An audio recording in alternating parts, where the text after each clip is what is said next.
Por primera vez en mucho tiempo, Kubi despertó sin prisa, pero con propósito. No era descanso, era estabilidad. Antes, solo iba al trabajo para sobrevivir. Hoy, iba porque sabía que aportaba algo. No pidió permiso, no esperó instrucciones, simplemente actuó.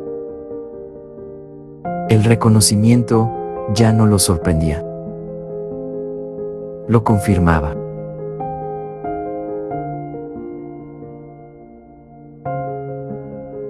No era un gran logro, pero era suyo.